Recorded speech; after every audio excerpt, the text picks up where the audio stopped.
News, I'm Mike Kavanagh. A threat or more PR? The Soviets are warning America not to test anti-satellite weapons later this month. If ASAT tests are run, the Soviets say they'll consider themselves free of a moratorium on putting weapons in space. But U.S. officials say the Soviets have had those weapons for 8 years. Ralph Beglatter reports. The Soviets issued their warning just as the congressional restriction on testing the American anti-satellite system was expiring. Any time now, but most likely not until later this month, the Pentagon will launch an F-15 fighter jet carrying a small missile. Once in the air, the missile will be fired at a piece of space junk, an old dead satellite, destroying it. The first test of the U.S. anti-satellite system against a target in space. Former Soviet leader Yuri Andropov announced a unilateral moratorium on anti-satellite weapons testing in 1983, but the Reagan administration insists the moratorium was a public relations ploy designed to freeze into place the Soviets' own advantage. During 2 rounds of arms talks in Geneva, sources say, the Soviets never mentioned the ASAT testing issue. But new Soviet leader Mikhail Gorbachev this week began complaining about the impending American test. Reagan administration officials say the Soviets are not worried about any military threat from the American test, but are just complaining about it now as just one more public relations string to pull before the November summit meeting. American officials are not concerned about the Kremlin abandoning its testing moratorium. They say Moscow was only interested in a moratorium as long as the Kremlin controlled the world's only operational ASAT system. The U.S. debate over South African apartheid grows louder. Baptist ministers Jesse Jackson and Jerry Falwell debated the issues again last night, this time on ABC's Nightline. And the question of U.S. economic sanctions again showed their division. Jackson said more investment in South Africa will only tighten the noose around blacks, but Falwell said divestiture would only bring suffering to the black community. To divest could actually put 10 to 12 million blacks not only in South Africa, but outside in the surrounding black nations in hunger and starvation. The American corporations that are there, they're providing about 70,000 jobs, about 1%. There are about 22 million blacks there. And so 70,000 jobs is not a trade-off for the dignity of 22 million people. After all, in slavery, everybody had a job, but nobody had dignity, the right to vote. Violence spread to the white areas of South Africa last night. Police say blacks and mixed-race youths attacked homes in the white suburbs of Cape Town. Whites fired guns in return, killing 2 people. It's the first report of trouble in white neighborhoods in a year of racial unrest. And a group claiming solidarity with South Africa's people is claiming responsibility for the bombing of 4 businesses west of Paris today. An anonymous caller says the companies oppressed blacks by operating in South Africa. A federal appeals court in California has overturned the nation's first statewide comparable worth ruling. Comparable worth is a policy of equal pay for different jobs judged to be of equal value. The court says employers can follow prevailing market wages in setting salaries. The court ruled wage gaps between males and females don't show intentional discrimination against women, but comparable worth advocates say the new ruling does. Discrimination that took place against women in jobs of like jobs, in other words, a custodian and a janitor, one being a woman and one a man, the court said you cannot discriminate against them, and they forced the marketplace to change that. It's still summer fun for many students across the country. In Pawtucket, Rhode Island, teachers authorized a walkout that canceled the first day of school for 8,000 students. Teachers' strikes are continuing today in 5 other states. In Chicago, it's back to reading, writing, and arithmetic today. Negotiators of the teachers' union and the school district have reached a tentative agreement, ending a 2-day-old walkout. Jill Doherty reports. Chicago teachers broke into cheers when their union president, Jacqueline Vaughn, arrived to tell them of the agreement. We have 2 years. It was battled out during a marathon 29-hour bargaining session with the Chicago School Board. Teachers have reason to be happy. They had pushed for a 9% pay raise. They'll get that over the course of 2 years. 6% the first year, 3% the second year. That 2-year contract itself was a victory, since Chicago teachers traditionally have had only a 1-year contract. That was the cause of much turmoil in the school system, and in the past 3 years, Chicago was hit with 3 school strikes.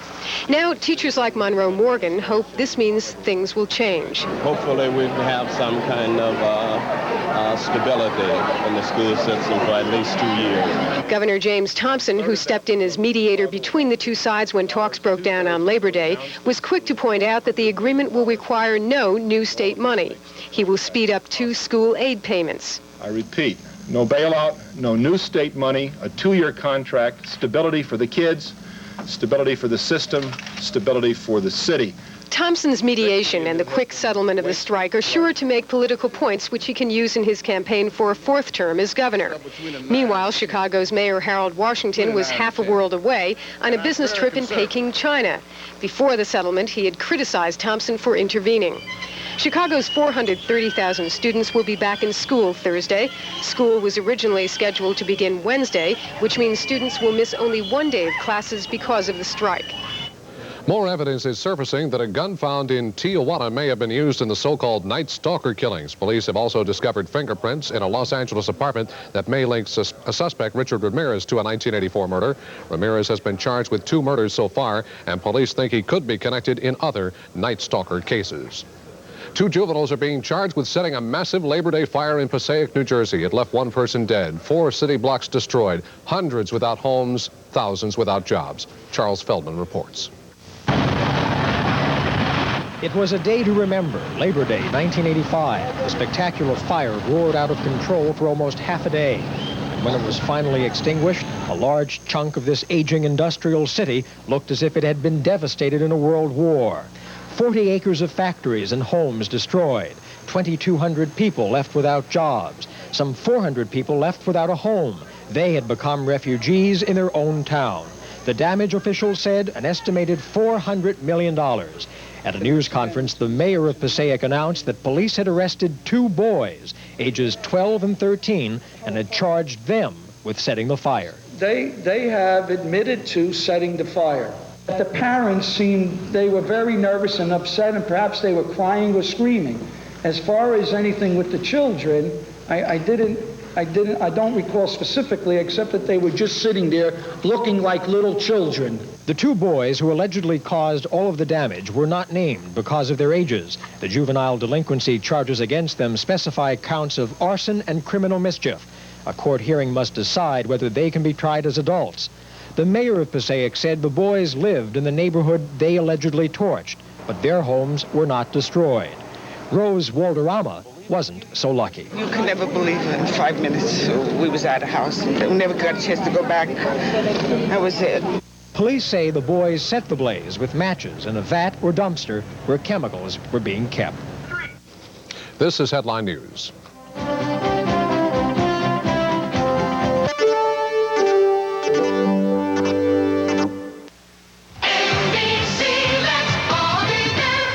Hitchcock is really back in color with all new episodes and the biggest movie stars on television. Anything to say, Hitchcock?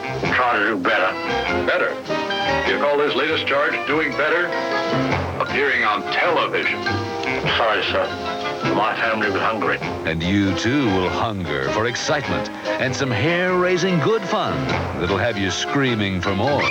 Please don't be alarmed. We are not charging admission. These classic Hitchcock episodes will keep you jumping with all new productions that'll have you up in the air whenever he drops in for the evening. You know, I sometimes consider getting out of this business. You're sure to get a bang out of the suspense, the thrills, and the surprises from the new world of Alfred Hitchcock. He'll slay you. Sundays this fall. Excellent.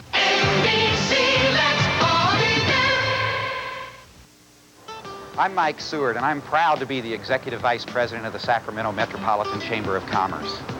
I'm proud because the Chamber helps in the effort to bring new businesses to our community, and that creates hundreds of new jobs. The Chamber helps business owners help themselves, and that makes it possible for this to become this. We're also there to help the business community and our governmental leaders work together. The Sacramento Metropolitan Chamber of Commerce, we're participating in progress. Even after the excitement is over and the stadium is empty, the spirit of the Pig Bowl goes on.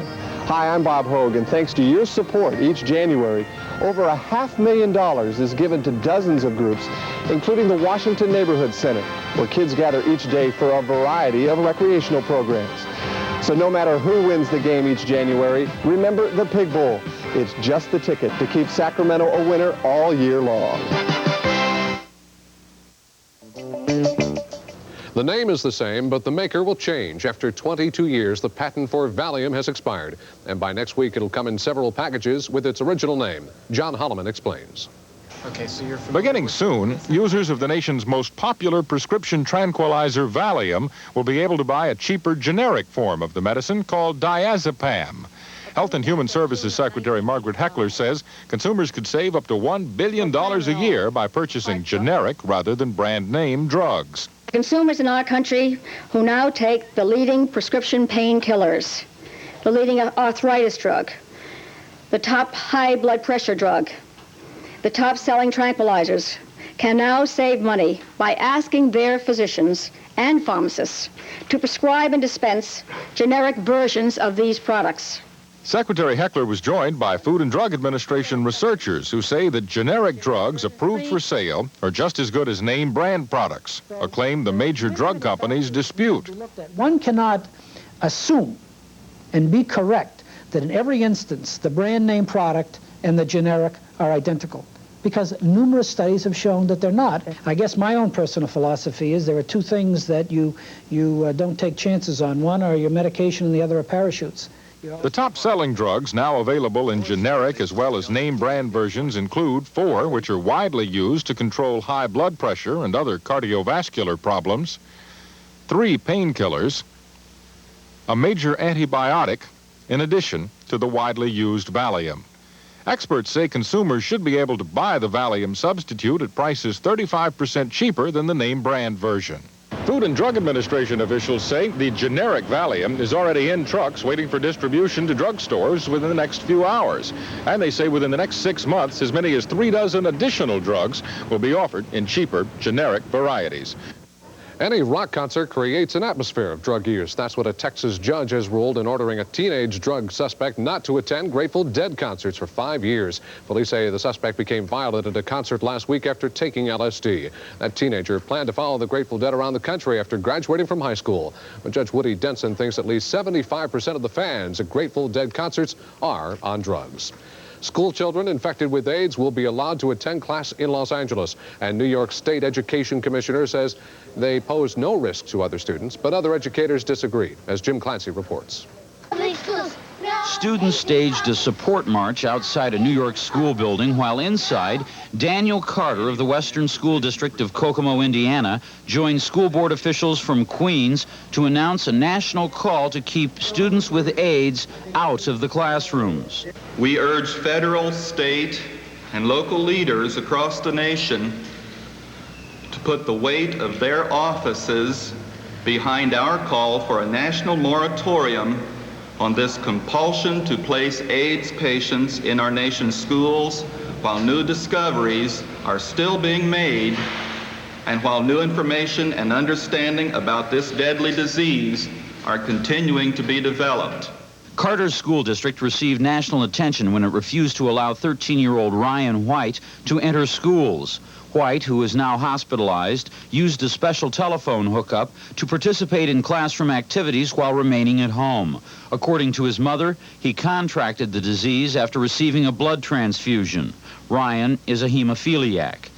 In New Jersey, officials at another school district have barred a 4-year-old girl whose true identity is being withheld from attending classes while she participates in a special tutoring program. At the press conference in New York, the school officials also called for parents, educators, and health specialists to hold a national symposium assessing what is known and not known about AIDS and what special problems school environments pose in preventing the spread of the deadly disease. In calling for a national moratorium on admitting AIDS students to the classroom, school officials here stressed that pressure groups who are certain to oppose them simply don't bear the responsibility for protecting America's school children. A day of chemical leaks. A hydrochloric acid leak at a metal processing plant in Canton, Ohio forced the evacuation of about 2,000 people. Leaks in New Jersey, Illinois, and Kentucky sickened more than 100 people and caused the evacuation of many others. The Spanish words Buena Vista mean beautiful view, but there aren't many pleasant sights for people in Mississippi who are cleaning up after Hurricane Elena. President Reagan is declaring parts of the state disaster areas. More from Mark Dullage. We'll be ready for visitors, I think, early next week. Biloxi Mayor Gerald Blessy is in a hurry. Without vacationers and conventioners, this Gulf Coast town loses millions of dollars. 48 hours after Hurricane Elena struck, the city is still a long way from being normal. Power, electricity, is the key. The pressure is not above the first floor. We still have problems with hospitals getting pressure. If we can get all the electricity back on, the pressure will come back up. It's kind of a chicken and the egg, you know. These electrical workers are putting in 12, 16-hour days, and slowly but surely, the air conditioners are clicking on. Water, clean enough to drink, and water pressure is the other major problem in Biloxi. All the roads have been cleared of trees and debris, but driving is often a bit risky in some areas. The National Guard has taken over at major intersections. The traffic signal lights are still out.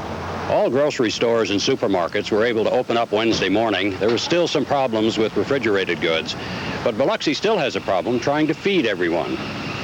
Relief organizations from throughout Mississippi and nearby Alabama are in Biloxi now, set up and feeding those who suddenly needed help. We understand that there's a large number of people down here that don't have power yet and that are having problems with food, so that's what we're here for. Figures, precise figures on damage to homes, businesses, and cars have not yet been computed, but it's in the millions. We had a lot of tree damage here with a lot of roof damage resulting from the trees falling on them. That is our main loss right now. But some things here have been untouched. The fishing boats still make a pretty sight as they head out into the Gulf in the morning. And the fishermen will tell you things have actually improved a little for them since Hurricane Elena came through here on Labor Day. More news after this.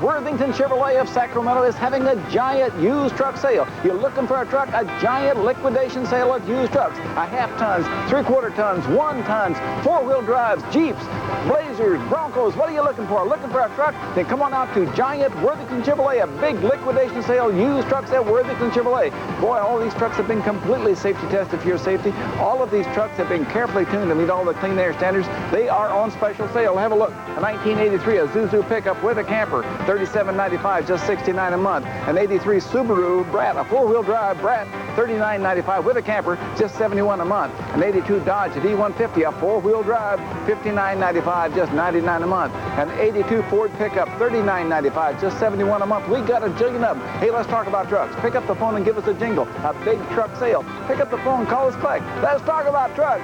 We'd love to talk to you. Pick up the phone, call Giant Worthington Chevrolet. Let's talk about trucks. See you here.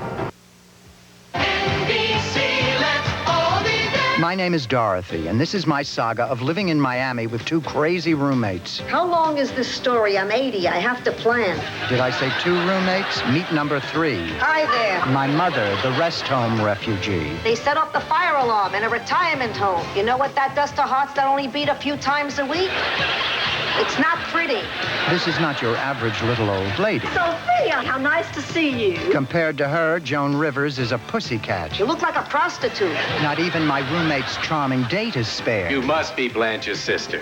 You must be blind. She's driving me crazy. The man is a scuzzball. But I suppose somebody's got to keep an eye on her. What are you doing? She's sleeping. Just checking. You never know.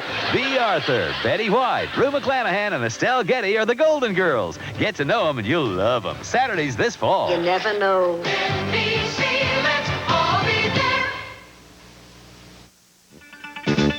It's 19 minutes after the hour. Time for Headline Sports. I'm Sherry Bell, Headline Sports. Celebrities of the screen and stage joined throngs of tennis fans in Flushing Meadows to cheer on one of the biggest celebrities of tennis, John McEnroe. And McEnroe, the men's top seed in the U.S. Open, did not disappoint them in Wednesday's quarterfinals. He breezed through his first two sets with Sweden's Joachim Nystrom 6-1, 6-love. But in the third set, McEnroe had to rally from a 5-2 deficit to win 7-5. In Friday's semis, he will face third-seeded Mats Wilander, who ousted Anders Jarred. Jarred had to withdraw in the third set of that match due to illness. On the women's side, second-seeded Martina Navratilova disposed of Zina Garrison in straight sets, but Navratilova's doubles partner, fourth-seeded Pam Shriver, was bounced out of singles competition by 16-year-old Steffi Graf, seeded 11th. Turning to action on the diamonds, California protected its lead in the American League West with a 5-2 caging of Detroit. Brian Downing did a lot to kill the roar in the Tigers with a 2-run homer in the sixth. Kansas City, however, remains just a game and a half back of California in the AL West, thanks to Luis Salazar. The White Sox outfielder fumbled a fly ball in the 10th inning, giving Kansas City a 6-5 win over Chicago. Elsewhere, Baltimore beat Oakland 6-1. It was Milwaukee over Minnesota 11-10. The Indians scalped the Blue Jays 5-4, and the Yankees nipped the Mariners 4-3. In the National League, the Dodgers extended their lead in the NL West to 8.5 games, erasing the Expos 4-2. Bob Welch overcame a shaky start to record the win. The Mets pounded the Padres 9-2. Houston got by Chicago 11-6. The Giants edged the Phillies 4-3. The Pirates blanked the Braves 2-0, and St. Louis slipped by Cincinnati 4-3. Pete Rose went 1 for 3. He's now just 5 hits shy of Ty Cobb's record mark of career hits. Sherry Bell, Headline Sports. This is Sandy Kenyon with the Hollywood Minute. Actresses Jessica Lange and Sissy Spacek are set to co-host the upcoming Farm Aid benefit concert scheduled for September 22nd in Illinois. Spacek and Lange have both played the role of farmers' wives in recent films.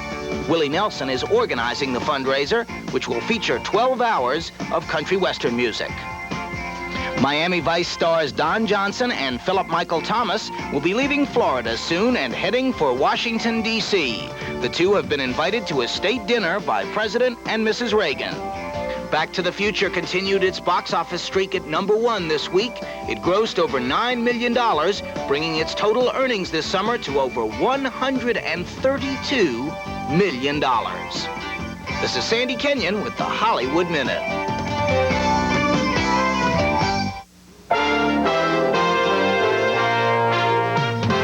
In the headlines, school bells will ring in Chicago this morning 1 day late. Teachers have agreed to a 2-year contract, ending the shortest teacher strike in the city's history. But other strikes in 6 states are still keeping 150,000 students on vacation. A federal appeals court has thrown out the nation's first comparable worth ruling. This means the state of Washington does not have to offer women equal pay for equal jobs. And President Reagan meets today with his top foreign policy advisors to study what options he has in dealing with South Africa's white minority government.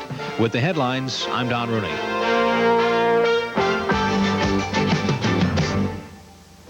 More news after this.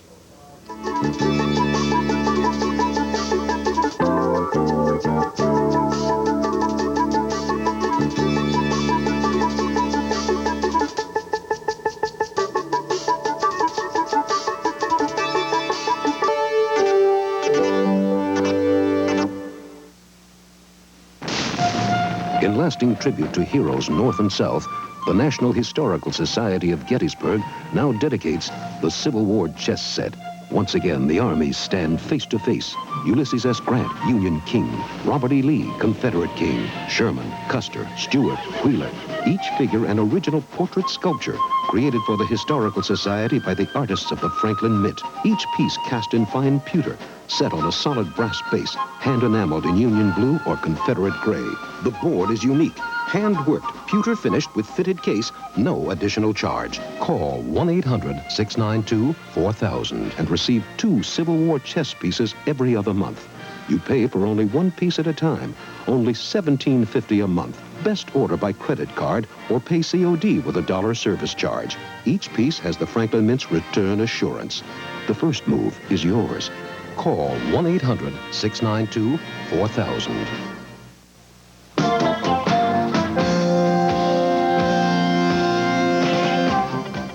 In dollars and cents, American Motors has its only U.S. manufacturing plant in Wisconsin, but that may change. The company is thinking of relocating. And as Robert Vito reports, it could be overseas. His remarks took just about everyone by surprise. AMC President Jose Dedewardere's seemingly off-the-cuff statement that the company's car-making operations in Kenosha, Wisconsin may soon be shut down and move to another more attractive location somewhere else in the country or overseas. We have some problems with Wisconsin. Wisconsin is a very attractive state for the beaches and all those type of things. We have a good workforce over there. But for the future, I have to go where I can also find some other kind of assistance, and that's what I'm going to do. Dedewardere says Wisconsin has not come up with an acceptable incentive plan to convince the company to keep the plant at its Kenosha location. I believe that our friends from General Motors had a very good deal in Tennessee, but there were other states that were very attractive too. And I can tell you that Kenosha is not, Wisconsin is not that attractive. Dedewardere's announcement came shortly after AMC received concessions from the UAW and agreed to keep its Kenosha plant running until 1988. However, Dedewardere said the Kenosha facility that employs some 6,000 workers and is AMC's only car-producing plant in the U.S. remains troubled and unprofitable. Dedewardere also says that if the state of Wisconsin does not offer an acceptable incentive package by spring, AMC will begin plans to move its U.S. car production elsewhere. Auto insiders say AMC is already looking at two choice locations, one in Tennessee, the other in Taiwan. Here's the weather outlook. Showers will be scattered from the northern half of the Mississippi Valley across the Great Lakes, the Ohio Valley to New England.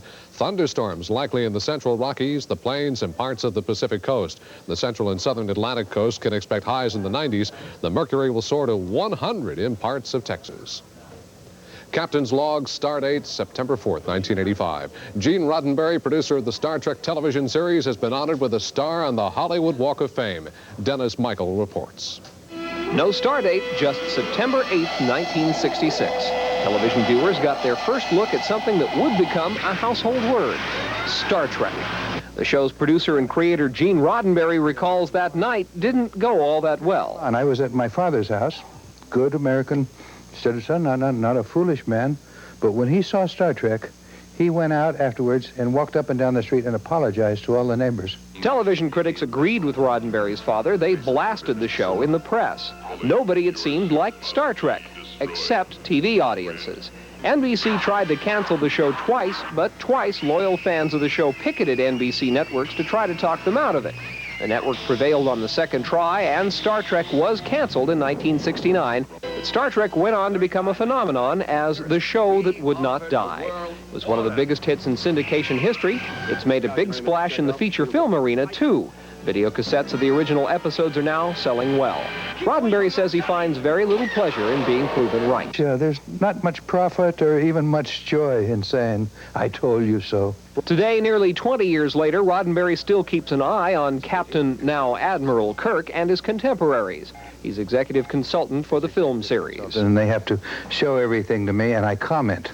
However, I don't expect them to slavishly follow every comment I give them. None of his other television projects ever caught on with the public, but he's philosophical about that. That's one of the costs of being before your time. That's our report. Thanks for joining us. I'm Mike Kavanagh. Around the world in 30 minutes, this is Headline News.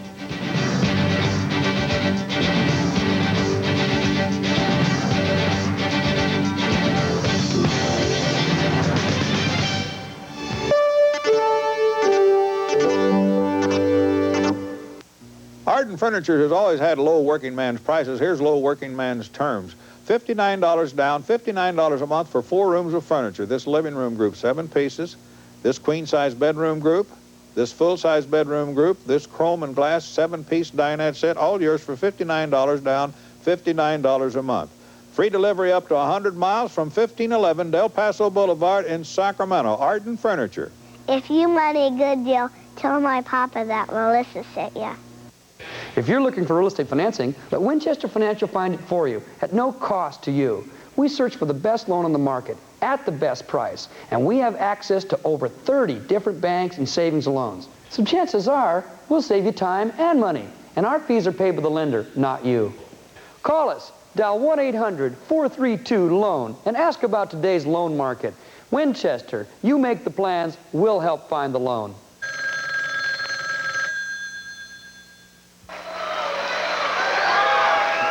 $431,000, our final figure at the 1985 Jerry Lewis Labor Day Telethon. 50,000 better than we did last year. And what that means is that the moment of truth has arrived. Get those pledges in the mail right away. Wanted! Fact-filled federal publications. Get the free consumer information catalog. Write catalog, Pueblo, Colorado, 81009. My good health begins with me, so when I need medicine, I make sure I get the right information and follow directions carefully.